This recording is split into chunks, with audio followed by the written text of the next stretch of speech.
Amados, hoje no Santo Evangelho, segundo São Mateus, no qual ele encerra dizendo: últimos que serão os primeiros, e os primeiros que serão os últimos, para falar exatamente da justiça, da bondade e do amor de Deus, que chama todos para trabalhar na sua vinha. A vinha aqui representa a igreja, representa exatamente o trabalhar para o reino. Alguns são chamados mais cedo, outros são chamados mais tarde, mas todos receberão a mesma paga, a mesma moeda. Para entendermos a profundidade dessa parábola, nós recorremos também às leituras de hoje. A leitura do livro do profeta Isaías, que nos fala a respeito deste chamado, que nos diz: buscai o Senhor enquanto se pode achar, invocai enquanto Ele está perto. Ou seja, amados, cada um de nós somos chamados, ou necessariamente estamos recebendo o chamado de Deus, assim como esse patrão que saiu para chamar trabalhadores para a sua vinha. E se a gente recusar esse chamado, ou não der ouvidos a Deus que nos chama, nós corremos o risco de experimentar exatamente isso: buscar o Senhor, Ele se deixa encontrar, invocar quando Ele está perto, se daqui a pouco Ele passou, já é. Não adianta a gente achar: não, eu tenho tempo, não, de uma certa forma eu posso deixar para servir ao Senhor e buscá-lo depois, eu tenho muita coisa para viver na minha vida ainda, tem muitos projetos meus, e eu não posso abandonar nada para servir a Deus.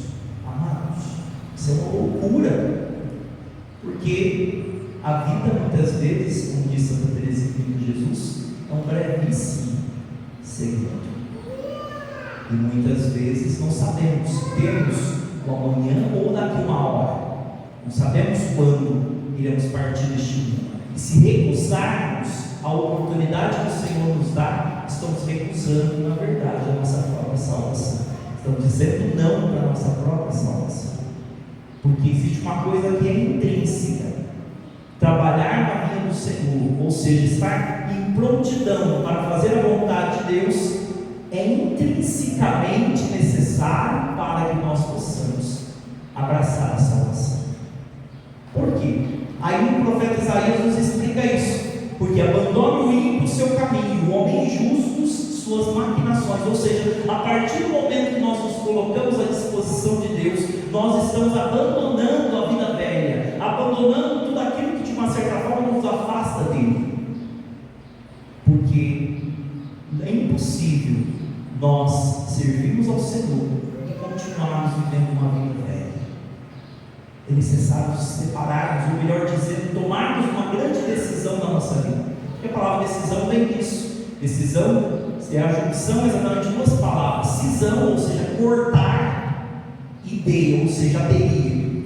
É necessário aderir aquilo que Deus nos dá e deixar aquilo que não pertence mais à vida em Cristo. E amados, servir ao Senhor, buscar os seus caminhos, que está muito acima de nós. Por isso que é interessante que o profeta Isaías nos mostra isso. Não adianta a gente querer compreender a Deus com nossa lógica, com os nossos pensamentos. É necessário ouvirmos e obedecermos a Deus, porque Deus sabe exatamente o que tem que fazer. Deus sabe exatamente na nossa história o que é necessário para que nós possamos nos tornar santos. Esse é o grande projeto de Deus para a vida de cada um de nós. Amados, tem uma história muito linda que mostra no filme do Santo Padre Pio, que celebramos agora recentemente. Ele conta uma história de uma das suas homilias. Ele diz o seguinte: a nossa história, ao desenrolar dela, é como uma criança que olha ali a sua mãe tecendo, fazendo exatamente um casaco. E quando ela vai tecendo ou bordando, ela faz isso das avessas, ou seja, o tecido está ao avesso. A criança só consegue enxergar aquele emaranhado de fios, emaranhado de linha, e para ele aquilo não tem sentido nenhum. Assim como na nossa vida, às vezes, algumas coisas que nos acontecem, parece que não tem sentido, não sabemos o porquê de certas coisas. Mas quando termina a obra, aquilo que parecia uma desordem, um caos, então se vira e a gente tem a visão, porque enquanto ainda estamos aqui, temos a visão em partes, mas depois veremos face a face, então veremos como é de verdade. Aí então vem aquela obra bonita, aquele bordado bonito naquele tecido. Mas nós temos que ter a paciência e a obediência de esperar Deus fazer a obra por completo. Por esse motivo que Jesus então diz: olha, eu não posso fazer com o que é meu aquilo que eu quero. Ou seja, tem hora que nós muitas vezes brigamos com Deus, achamos que Deus é injusto, mas Deus não tem o direito de fazer com aquilo que Ele quer, com aquilo que lhe pertence. Ou seja, todas as coisas pertencem a Ele. Deus não é justo. Deus, aliás, é justo e bom, mas olha exatamente para a nossa necessidade. E amados, aqui vem exatamente uma das coisas que mais prejudica as pessoas quando trabalham com Deus. Por quê? Vem a citação desses trabalhadores dizendo: olha, como pode esses que trabalham numa única hora ganhar a mesma coisa de nós, que suportamos o calor e exatamente o trabalho do dia inteiro? Nós começamos a olhar para a vida de oração, para as coisas que fazemos, para a caridade, para tudo aquilo que faz parte da vida cristã, da celebração da Santa Missa, da participação da Santa Missa, como se fosse um peso, um suportar. É por isso que as pessoas se perdem.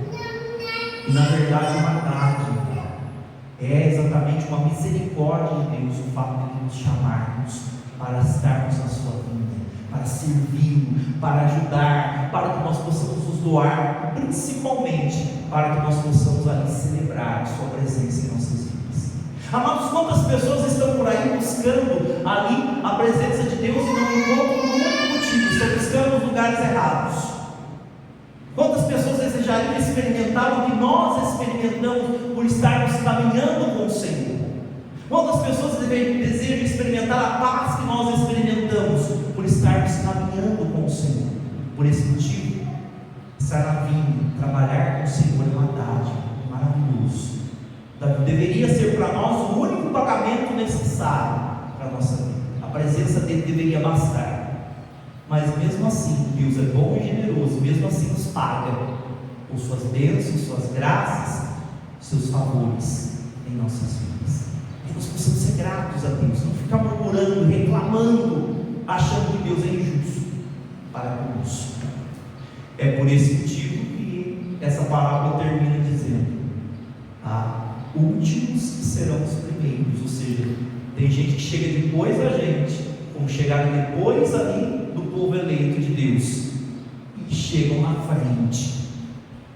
Por quê? Porque reconhecem e valorizam o chamado que receberam. Primeiros que serão os últimos, porque desdenham, desvalorizam, desprezam o chamado que receberam. Que nós possamos valorizar, amar e, acima de tudo, ser gratos a Deus por tudo aquilo que Ele nos faz, por todos os seus benefícios, e acima de tudo por ter nos chamado a seguir e a servir a Ele todos os dias. Louvado